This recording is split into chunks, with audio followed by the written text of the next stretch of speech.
quoi? Je sais pas ce que tu serais. Aucune idée. C'est quand même très étrange. Ah, si tu étais un. Alors je serais deux. Alors il y T'as en une a. chanson de Vianney, ça? Tu ne sais Ah pas. non, je sais pas.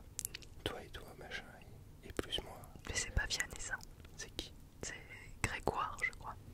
Dis donc. En fait, on va faire une soirée blind test. Je suis ancienne animatrice radio. Hein. Je vais mimer des chansons. Enfin, je vais mimer. Je vais donner des titres de chansons qui sont totalement faux. Et je dois deviner. Et tu dois deviner la bonne chanson et de l'interprète. Non, je peux dire n'importe quoi, ça marche. Ouais, c'est ça. Et moi, j'écoute jamais les chansons au-delà de 30 secondes. Ouais, je sais. Bon, je peux y aller. Oui, tu peux y aller. Je peux y aller ou je peux y aller. Oh là là, c'était mauvais ça. On va y aller. Yael Naïm. Bon, il y en a 20 en total. Je ne relève pas. Et on va commencer par si tu étais un animal, tu serais. Si j'étais un animal. Alors, si j'étais un animal, je pense quelque chose de relativement feignant. Un paresseux, un koala. Ouais, le paresseux, c'est quand même un autre niveau de feignantise, quoi. C'est pas exactement. Je pense l'être un peu moins que le paresseux. Un koala. Ouais, mais le koala, c'est mignon. Bah, t'es mignon. Ouais, je vois pas. À tes yeux. C'est pas une valeur. C'est pas une valeur universelle. Un animal. Oh, c'est quand même dur. Un panda. Non, c'est violent, les pandas. C'est C'est vrai. des ours, en fait. Ça tue. Et moi, j'ai pas envie de tuer. Je suis paresseux, mais. Enfin, paresseux, pas paresseux. Le paresseux, l'animal. Je suis paresseux dans l'adjectif.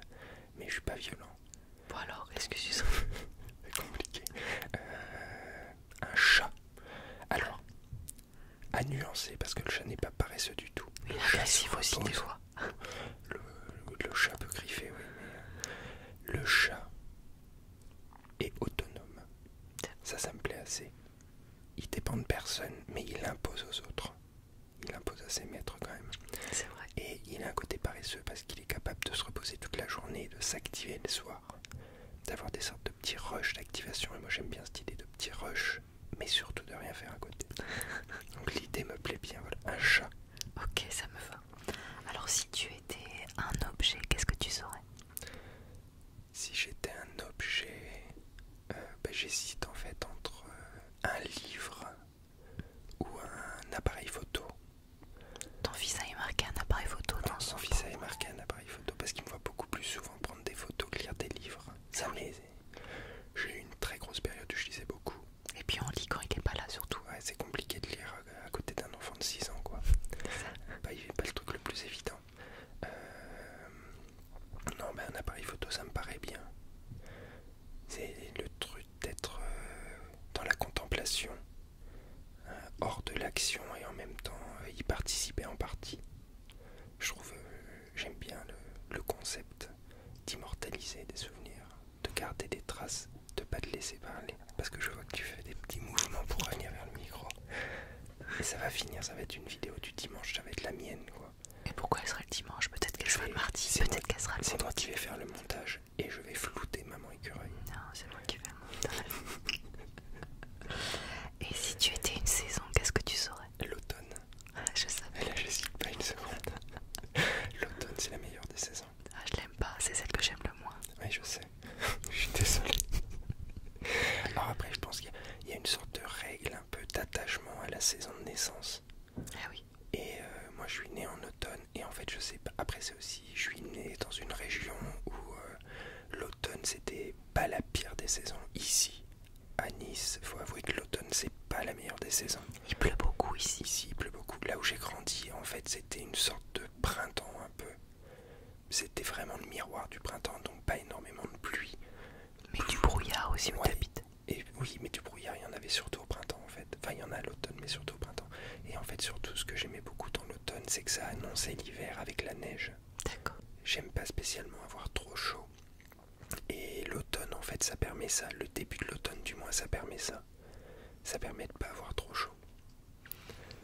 La prochaine question, si on appelle ça une question, je pense que ça va être assez compliqué pour toi.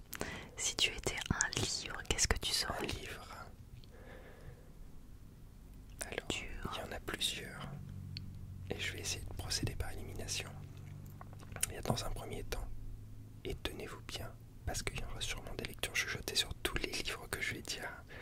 Donc, il y a Fedor Dostoïevski, Les carnets du sous-sol, qui est un livre magistral qui n'est pas le plus connu, mais qui est plein d'humanité et en même temps de folie, et qui est vraiment un livre génial.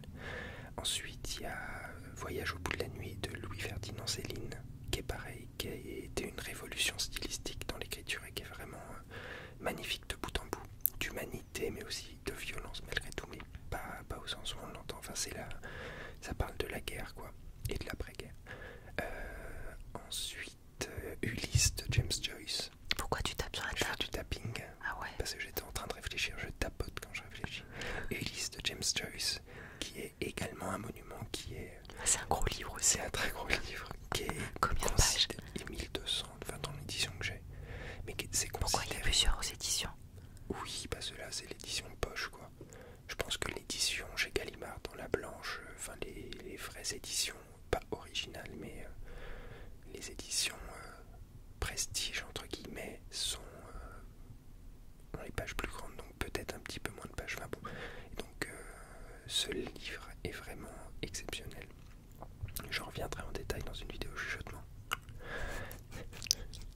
Et le dernier, ce serait Samuel Beckett, Molloy, qui fait partie d'une trilogie, Molloy, Malone meurt et L'Innommable.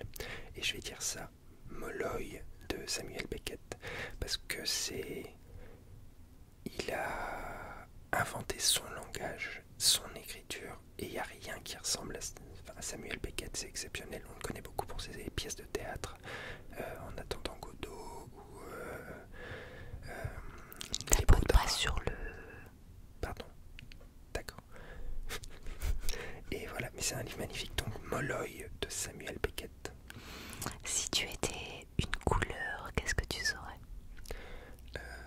Alors, en fait, j'aurais tendance à dire le bleu, parce que j'aime beaucoup le bleu. Enfin, c'est une couleur facile en fait. Je pense que c'est la couleur préférée de plein de gens en fait. De plein de garçons en plus, parce qu'on nous a ancré ça. Enfin, je suis d'une génération. Les filles aussi aiment le bleu.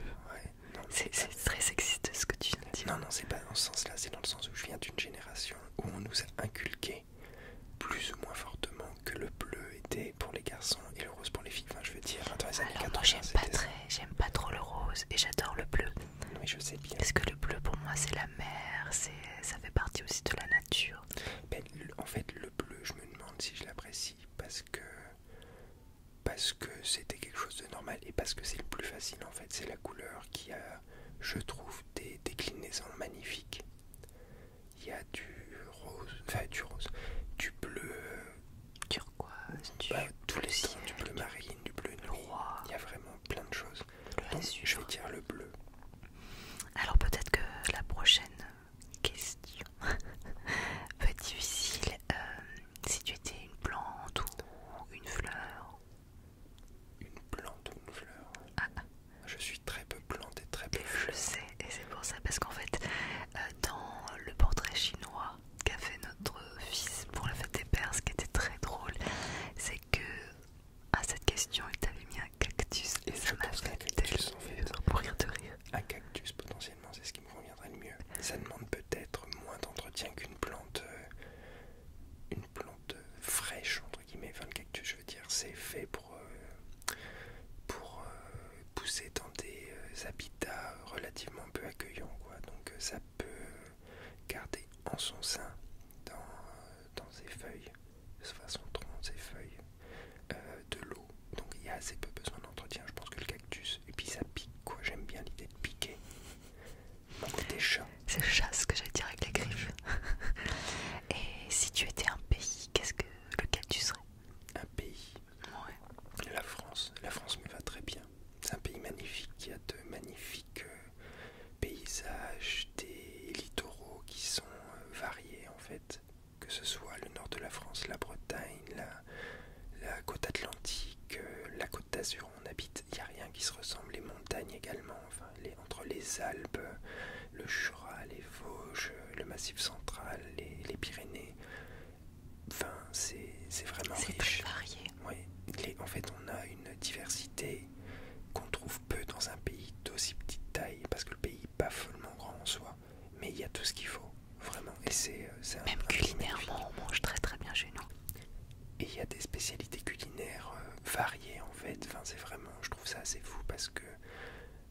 ça s'adapte réellement au terroir.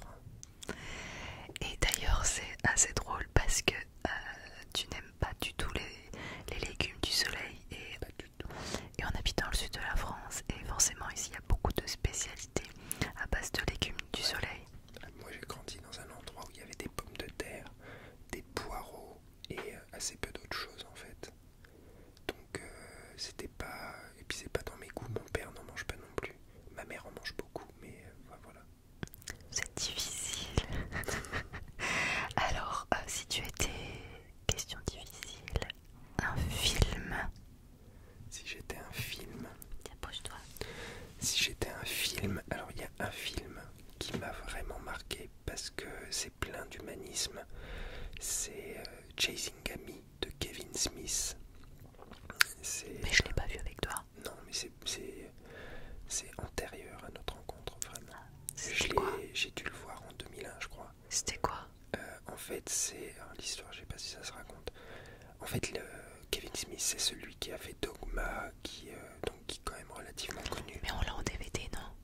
Je crois que je l'ai en DVD, oui. C'est pas avec les diables ou je sais pas quoi? C'est une histoire d'amour, non, ça c'est Dogma. Ah ouais. Et c'est une histoire d'amour entre un homme et une femme.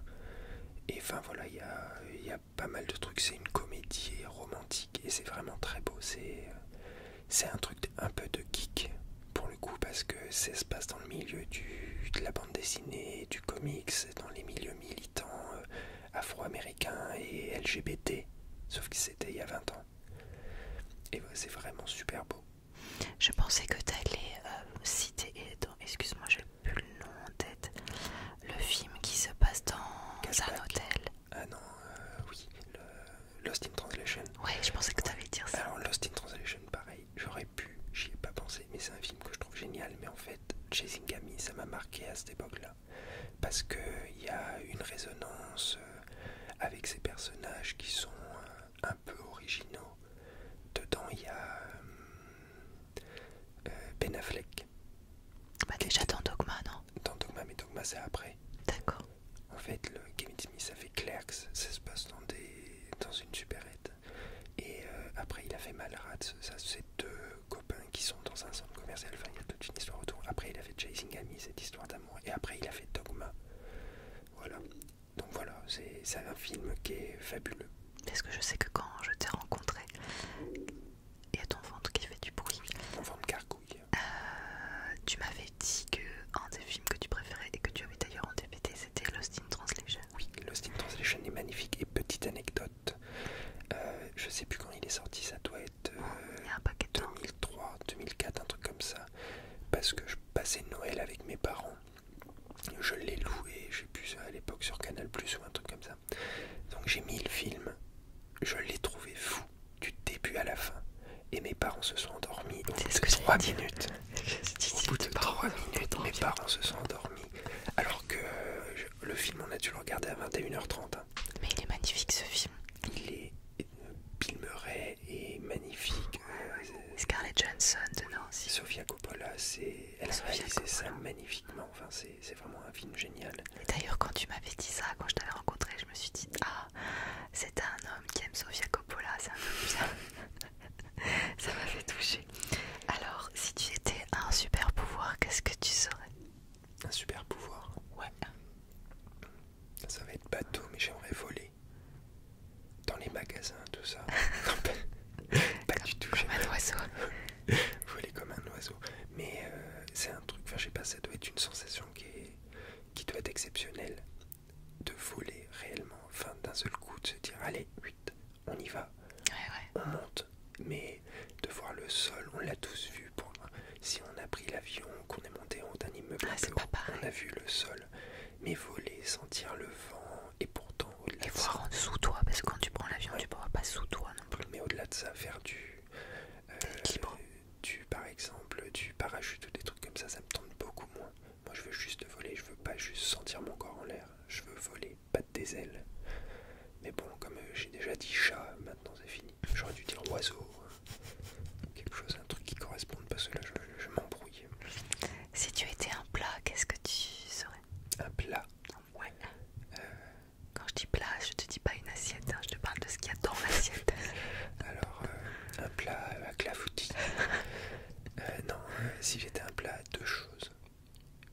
ces personnes si jamais un jour ma maman tombe sur cette vidéo. Ouais, ta mère elle cuisine très très bien pour le coup. Des lasagnes. Les lasagnes, les miennes. Oui, les tiennes. Ma mère fait pas follement. Elles sont bonnes, hein, mais elles sont trop grasses. Elle met trop de gras, beaucoup trop de gras. Désolée maman. Et tes lasagnes sont très très bonnes. Et le gratin dauphinois de ma mère. Ma mère cuisine globalement très bien le salé. En fait, elle cuisine bien le salé parce que le salé, ça autorise de ne pas suivre une recette à la lettre. Et le sucré, elle réussit rien parce qu'il faut suivre les recettes à la lettre. Donc elle est incapable de le faire, elle s'en fiche, elle mesure rien, elle pèse rien. Et le salé, c'est toujours réussi. C'est bon, mais d'ailleurs ça m'avait flatté quand ta mère, j'avais fait un gratin dauphinois pour Noël et elle avait dit qu'elle était contente parce que j'avais fait un gratin aussi bon que le sien et que du coup elle était contente pour toi. Bah, les siens sont vraiment extrêmement bons pour le coup. Ouais. Et le tien était très bon, mais les siens... Alors après, ma mère, pour 2 kilos de patates, elle met 2 litres de crème fleurette, quoi. Enfin, c'est vraiment pas... Elle cuisine pas light, mais elle cuisine bien. Si tu étais une odeur, quand on parle de plat, on va parler d'odeur, mais ça peut être autre chose que de la bouffe, hein, c'est comme tu veux. Parce que je suis pas trop odeur globalement. Bah on a tous, ça peut être le croissant, voilà, tu vois ce que tu veux dire. Fun fact. De quoi? Je n'aime pas le parfum. Ouais. Non mais ça peut être l'odeur de la mer, tu vois ce que je veux dire. L'odeur des sous-bois après une pluie d'été. Voilà, exactement. Non mais pour le coup c'est ça. Ce truc en fait où l'eau, Ouais.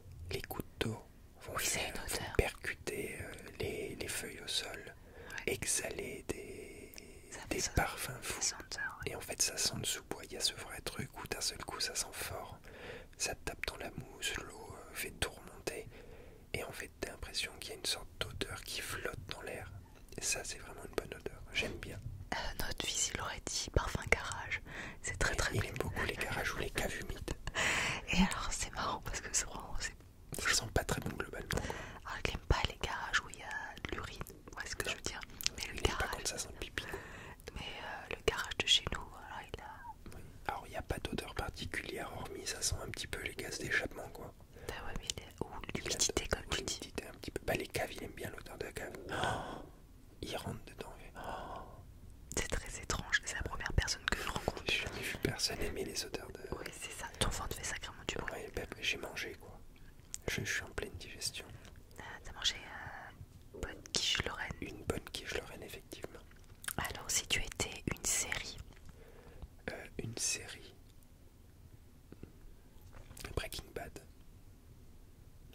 Parce que c'est... Il y a plein de séries que j'ai adorées. Lost, j'ai adoré, mais j'ai été perdu au fil du temps. Breaking Bad, on sent que la fin a été écrite dès le début. Ils ont réfléchi à tout depuis le début. Désolé pour ces bruits. Donc ils ont réfléchi à tout depuis le début. Ou alors ils sont extrêmement doués pour avoir réussi à raccrocher tous les wagons. Mais c'est extrêmement bien fait. Et après il y a une sorte de poésie. C'est lent par moment. Il y a un épisode. Donc les épisodes font comme 45 minutes. Où pendant 45 minutes il essaye d'attraper une mouche dans son laboratoire. 45 minutes à essayer d'attraper une mouche dans son laboratoire et il devient fou. Et enfin voilà, la série j'adore, ça joue tellement bien aussi. Breaking Bad, c'est magnifique. Et bon, je connais déjà la réponse. Et si tu étais un sport? Si j'étais un sport, je serais le skate. Je pense que même certains abonnés doivent le savoir. Oui, mais le skate. Après, j'ai fait quand même du sport. J'ai fait quand même du sport quand j'étais jeune. J'ai fait du badminton, beaucoup de badminton. J'ai fait de l'athlétisme, enfin pas mal de sports. Et le skate, en fait, ça a ce truc de libérateur où tout devient possibilité. L'espace urbain est une possibilité immense. Il n'y a pas de limite. Et il y a une... ouais, je suis désolé pour mon estomac qui gargouille atrocement. Et donc le skate, le skate c'est formateur en fait, parce que c'est tellement dur. Réussir à faire une figure, on peut passer 3-4 mois dessus. Enfin, je veux dire, ça fait persévérer, ça apprend à persévérer et à pas lâcher les choses. fais plus en ce moment? Non, parce que j'ai mal au genou. Ah, parce que tu en faisais il y a pas si longtemps que ça. Ouais, mais j'ai mal au genou. Vraiment, ça me fait trop mal. Je suis trop vieux en fait, réellement. En fait, malgré tout, les vibrations, les impacts, et donc oui, il faudrait que je prenne un skate, un peu un cruiser ou quelque chose, un truc plus tranquille pour se balader. Mais en fait, ça m'amuse pas de me balader. Ce que j'aime dans le skate, c'est faire des figures, essayer des trucs, juste rouler. Je trouve pas ça spécialement amusant. C'est ton quart d'heure, j'avoue quoi. C'est mon quart d'heure, j'avoue, effectivement, un peu en crabe avec les fesses levées. Ah, c'est exactement ça. Si tu étais un dessin animé. Un dessin animé, je serais Bibi Phoque. Ah, Bibi Phoque. Tu sais qu'il y a plein de gens qui sont jeunes, en fait, je pense que qui nous regardent et est-ce qu'il y en a parmi vous qui ne connaissent pas Bibi Phoque? Parce que c'est vraiment un dessin c'est animé notre génération. Quand on était petit. Ah ouais. C'était vraiment trop chouette. J'ai remis il y a pas très longtemps à notre fils un épisode de Bibi Phoque sur YouTube. Mais en fait, c'est un peu violent. C'est très violent. Le premier épisode, ça commence par un massacre, non? Un massacre de baleines, des pêcheurs qui tuent des baleines, ouais, en fait. Et je devais regarder ça, je sais pas, 3-4 ans, je pense. Parce que je chantais la chanson Bibi Phoque dans l'Antarctique, le roi des phoques. Bibi Phoque. Voilà, donc c'est pas. Et non, voilà, Bibi Phoque, parce que je sais pas, je me rappelle du générique. Et mes parents m'en parlaient souvent quand j'étais petit, je pense, j'adorais. C'est vrai que dans notre mémoire collective de vieux des débuts des années 80, je pense qu'on se souvient d'un dessin animé plutôt joyeux. En fait, c'était pas vraiment ça. C'était pas du tout joyeux. En fait, c'était, je pense, quelque chose qui était très écologiste, ouais, dans l'idée de montrer un peu les dérives et tout à travers le personnage de ce petit phoque en Antarctique, ou je sais plus si c'est Antarctique ou Arctique. Antarctique, je pense. Et donc voilà, c'était pas spécialement joyeux. C'est vrai que les dessins animés de notre enfance, ils étaient pas spécialement joyeux. On est vraiment une génération où il y avait vraiment rien de drôle à la télé. Je sais pas, ça avait envie qu'on soit tous dépressifs plus tard, je sais pas. Ce qui est un peu le cas. Mais non, il n'y avait pas de dessin animé heureux. Non, ou alors c'était des trucs d'amour. Oui, mais oui. Mais ou sinon il y avait tellement d'enfants abandonnés. Oui, c'est ça. Ils étaient tous abandonnés, sans parents, c'était hyper triste en fait. C'était pas joyeux du tout. Si tu étais un jeu vidéo, qu'est-ce que tu serais? Si j'étais un jeu vidéo, je sais, je suis un peu un jeu de skate. Un jeu de simulation de skate. Mais tu joues tous les jours en même temps. Ouais. Alors, on va vous donner un petit peu les coulisses de ce tournage. Notre fils a une rhinopharyngite, donc il vient de nous appeler puisqu'il fait de l'asthme en même temps et qu'il avait été un petit peu angoissé par rapport à ça. Et du coup, on ne sait plus trop où on en était, on parlait de jeux vidéo. Ça fait 5 fois de suite qu'il appelle en fait. Et on parlait de skate. On parlait de jeux vidéo, de skate, et donc je disais, il y a eu Skate 1, Skate 2, Skate 3, qui sont des grosses franchises très connues. Et en fait là ils vont sortir un Skate 4 apparemment qui peut être quelque chose d'exceptionnel parce que c'est un gros studio. Et là moi je joue à Session, je crois. Ouais, c'est Session. Et en fait c'est un jeu de simulation de skate, donc il n'y a pas de points, il n'y a rien, on n'a rien à gagner. En fait on se balade en ville, on fait des figures mais ça marque pas de points. C'est l'Animal Crossing du skate quoi. Le but c'est de faire des figures. Et en fait ce qui est bien c'est que c'est quand même... Alors c'est plus simple que du skate en vrai, mais ça reste compliqué de faire ce qu'on veut. On peut pas faire les figures qu'on veut si on n'arrive pas à maîtriser assez le jeu, donc c'est quand même vraiment bien fait. Si tu étais une ville. Une ville. J'ai beaucoup aimé Rome. Oh, magnifique Rome. Et Lisbonne aussi. Oh, c'est mes deux préférés. Donc Rome et Lisbonne, vraiment deux villes différentes. Mais Lisbonne, c'est magnifique, très typique, très pittoresque. Et Rome, en fait, on est plongé dans l'histoire. Tellement. C'est impressionnant. Ah oui, et moi je sais que j'ai plus tendance à aimer les villes du sud que je trouve d'architecture plus colorée aussi que les villes du nord. Vraiment à Rome on a l'impression d'être plongé dans l'histoire, c'est incroyable, on a l'impression d'être au temps de Jules César. C'est splendide Rome. Et puis t'as pas de gros buildings, ça reste quand même des choses à hauteur. Face à l'Italie c'est magnifique. Je pense que les immeubles les plus récents ça doit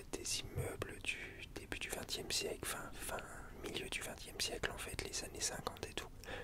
Donc en fait, il n'y a pas de truc énorme avec des grosses façades vitrées. Enfin, tout le centre, c'est vraiment l'histoire. Bah, Lisbonne, c'est pareil, c'est une ville à taille humaine, je trouve. Oui. Il n'y a pas de gros buildings, Non. et c'est coloré, c'est vrai. Et puis les gens sont adorables en plus au Portugal. Donc, voilà. Si tu étais une qualité. Ah, Une qualité. oui, Je suis juste. c'est vrai, c'est juste. Et parce que la dernière fois, j'ai eu un truc au travail. Enfin, j'ai pu. Et en fait, et ce que j'ai expliqué, j'ai dit mais faut pas attendre de moi que j'ai des actions pas justes ou quoi que ce soit. Je dis je serai pas si ce que j'ai à faire c'est pas juste, jamais je serai loyal. Je suis incapable d'être loyal si on me demande de faire quelque chose de mal en fait. Pour moi, il faut que les choses elles soient justes, que ce soit respectueux, qu'il n'y ait rien de violent dans les rapports qu'on peut entretenir avec les gens. Donc il faut que ce soit juste. Et quitte à être déloyal parce qu'on nous demande de faire quelque chose de malhonnête ou de malsain. Et si tu étais un défaut?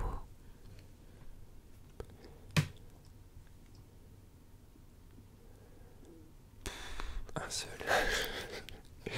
Non, je peux être très pénible. Moi j'allais dire taquin, ouais. Ouais. Oui, je peux être très taquin. Très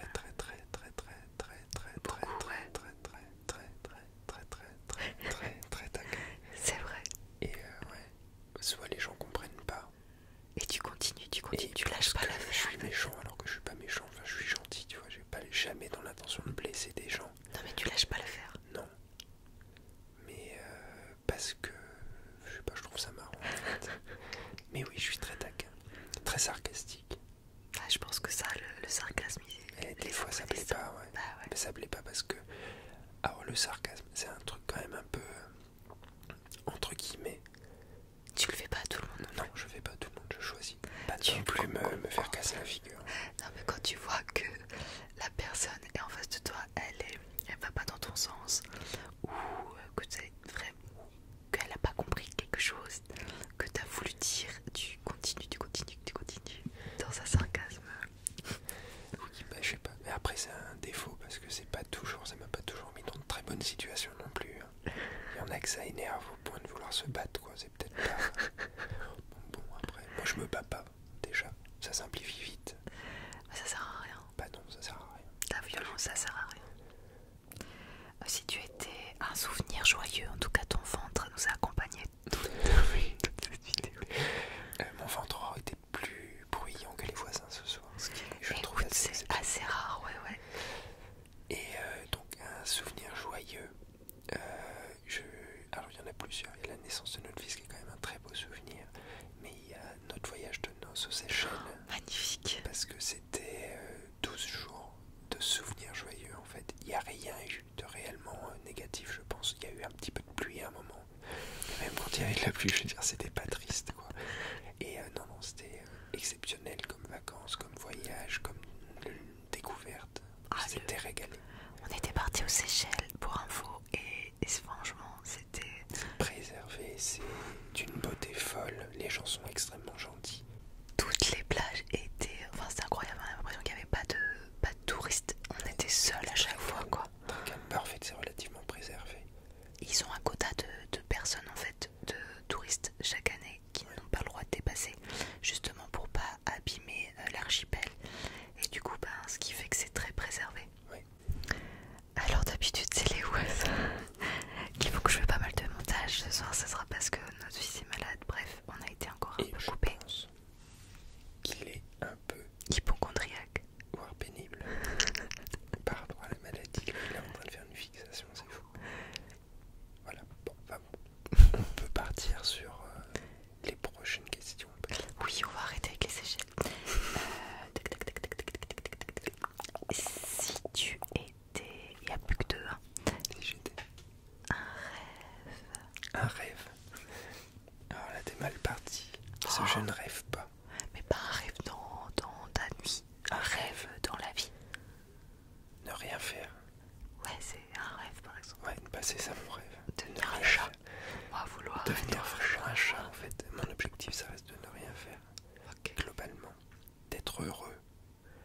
passer ma vie à profiter de ce que j'aime, de vivre bien avec ma famille, de passer du bon temps, de s'amuser.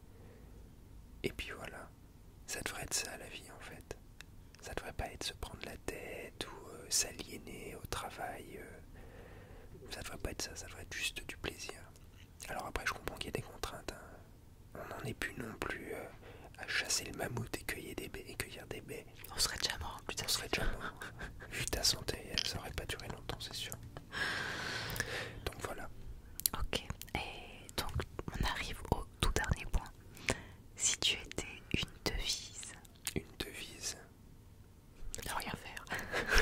Non, je sais pas, une devise, c'est compliqué, une devise. Ne rien faire, c'est la santé. L'enfer, c'est les autres. Voilà. Oh, je dis, c'est peut-être pas la plus joyeuse. Alors, je vais devoir nuancer encore une fois. L'enfer, c'est les autres, dans une certaine mesure. Il est blanc. Il n'y a pas que ça de toute façon. Quand je fais des vidéos pour vous, messieurs, dames, je filme mon bon profil. Vous ne voyez pas mes cheveux blancs. Donc, l'enfer, c'est les autres. À nuancer parce que il y a plein de personnes extrêmement bonnes en fait sur Terre. Aussi le paradis, c'est aussi les autres. Oui, mais il y a aussi beaucoup de personnes Malveillants. Oui, qui sont malveillantes, qui nous veulent pas toujours du bien. Donc, enfin voilà. Parce que, peut-être aussi parce que dans notre famille, ça se passe extrêmement bien. Et donc, on a tendance à plus voir quand les autres ont des comportements qu'on juge assez peu agréables, bienveillants et qui sont nocifs en fait. Mais parce que ça se passe bien entre nous deux et notre fils. Et voilà. Merci pour ce portrait chinois. J'espère que ça vous a plu. J'espère aussi, j'espère que le montage